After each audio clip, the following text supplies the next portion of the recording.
Another major patch, another Moogle treasure trove event for Final Fantasy XIV. If you've never participated in one of these, basically you rerun all the content that is marked in the duty finder for a limited time currency called Moogle tomestones. These can then be exchanged at the vendors in capital cities for various items. Some of these items are worth a buy, but others are more easily farmed in other ways. And in this video I will tell you exactly which items are worth your time and provide previews of what they look like. Let's get into it. The first and most expensive item during this event is the Porxie Earrings. This runs you 100 tomestones, and just like the last few unique items, it has questionable fashion value. Now I don't mean to tell you what to wear, you do you, but please just don't. There is no alternative way of getting these, thank God, so if you want them you'll have to farm them out using the tomestones. Next up is the Magitek Predator Identification Key. This costs 50 tomestones and lets you summon the Magitek Predator mount. This is a drop during the last fight in the level 70 dungeon Alamigo. The drop rate isn't great, and you also have to win the roll against other players in your party obviously, so if you don't have this yet, I think 50 tomestones is a pretty fair price. The Ixion Clarion can be used to add the mount Ixion to your collection, which looks pretty badass if you ask me. It costs you 50 tomes, but there are 3 other ways of getting it. You could buy it using a gold certificate of commendation from Wondrous Tales, which I advise against, 400 full leaves from Unreal Trials, which will take a while to farm and learn the trial if you're not into that already, or you could use the third method, which is the one that I highly recommend. Ixion Horn is an item that drops for completing a so-called notorious monster fate called A Horse Outside. This fate only appears every 36 hours and it doesn't appear on the map. For 12 of these horns you can buy Ixion from Ashina and Raga's Reach. Luckily there are Discord servers such as Faloop that have an easy system that will send you a ping when the fate is spawned, which allows you to team up with other players to complete it. On Faloop, head to setup and click the horse. And that's pretty much it. You'll now get a ping whenever the fate spawns. You'll get 6 horns for the highest participation rating, meaning you only have to do the fate twice. The link to the Discord will be down in the description. Next up is the Megalotragus Horn for 50 tomes, which lets you summon the, you guessed it, Megalotragus. This mount is tradable, so it's available on the market board for under 1 million gil. Alternatively, it can also be bought in the Firmament for 8,400 Skybuilder scripts. If you don't have this mount yet, it might be a good time to buy it for tomestones to save yourself the gil or having to farm it out in the Firmament through crafting or gathering. If you are planning on farming it out via Skybuilder scripts, you might as well just farm out the tomestones. If you haven't been to the Firmament, I'll have a link in the description to point you the right way.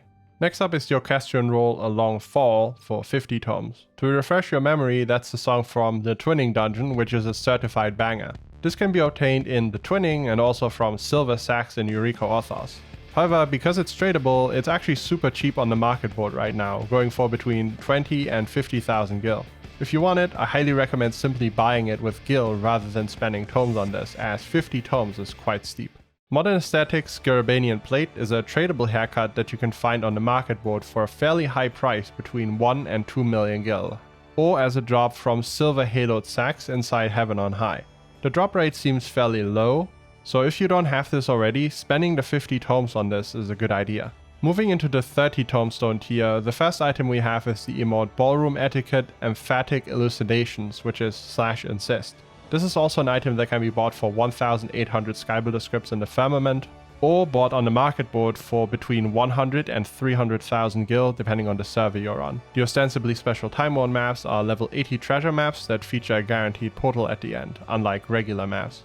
These can be completed with up to 8 other players and have a chance of dropping expensive items such as unique crafting materials or collectibles.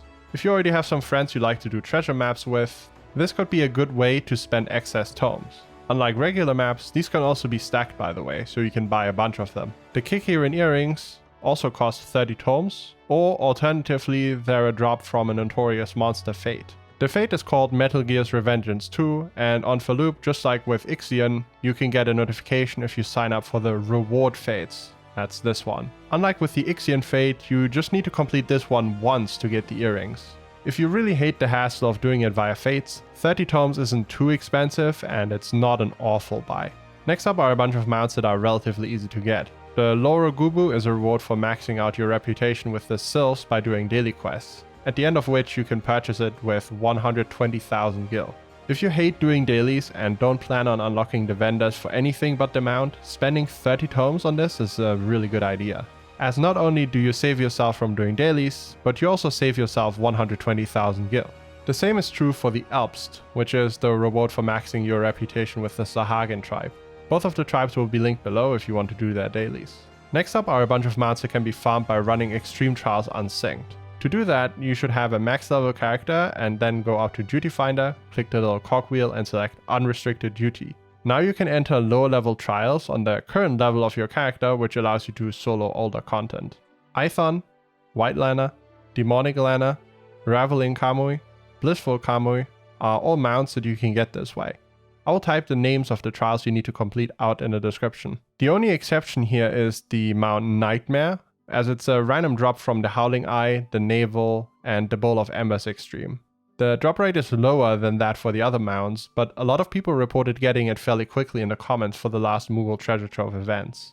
Then again, some people also said they farmed it for 8 hours and didn't get it, so whether the 30 tomes are worth it heavily depends on your luck. In my opinion, you might as well farm it via tomes. The MGP Platinum Card gives you 50,000 MGP in the Gold Saucer for the price of 30 tomes. If you don't like farming MGP in the Saucer, it could be worth farming out a bunch of these if there are any special rewards you want. I know a lot of people who will be using the Tombstone event to get their 4-seater Blackjack mount that costs 4 million MGP and was added recently. Especially if you find a way to farm tomes easily with Blue Mage, for example, as a friend of mine did, getting absolutely capped on MGP in the process. This can be a great way to save you many hours of doing jumping puzzles and potentially never having to go back to the Gold Saucer at all. You will spend like a billion hours doing some random dungeon or trial on Blue Mage though, so be warned. Next up is a bunch of bait furniture. Don't buy these. The floor sofa, red brick kitchen, nomad's tent, oriental wooden deck, swag valance, homemade cookie set and florist counter can all be bought on the market board for tiny amounts of gil. 20 tombstones are just not worth it. The gear pieces are all chest pieces that drop inside the Swallow's Compass dungeon. When the event is live, you can check whether you want the pieces for your character by trying them on at the vendor, as the only real purpose for them is glamour. Personally, I'm not a big fan of them, but who knows, maybe you have a glam that works with it somehow.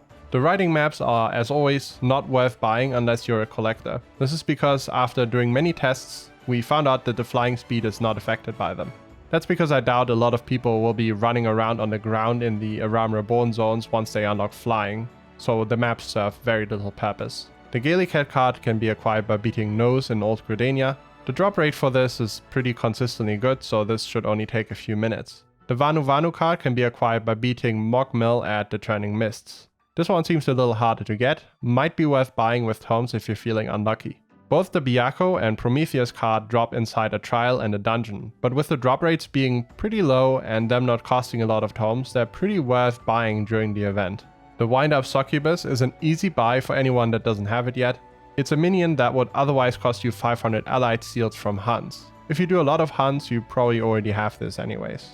The Black Hayate is a drop inside the dungeon Holminster Switch, however it's also tradable and goes for between 30,000 and 50,000 gil right now.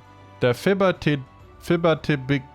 this one, Orchestrion roll, can be bought for 3 Sylphic gold leaves at the Sylphic vendor unlocked by doing Sylph dailies. If you don't have the vendor unlocked yet, and don't plan to do so, the 7 tomes are pretty okay. The same thing is true for the Peace of Mind Orchestrion roll, which can be bought from the Vath Stick Peddler for 3 copper gil. Both the Sylph and Vath currencies can be obtained by simply completing daily quests. If you've done the dailies in the past, you probably still have these laying around somewhere. Lastly, we have the Magic Prism, and I'm sorry, but if you buy this, then no video in the world will save you. And that's it for this video. I hope this was helpful to you. If it was, please leave a like as it helps me continue doing what I do. Also, a special shout out to all the people who chose to support me through Ko-fi, and super thanks on YouTube. I appreciate it a lot. Thanks for watching, and I hope I'll see you in the next one. Peace.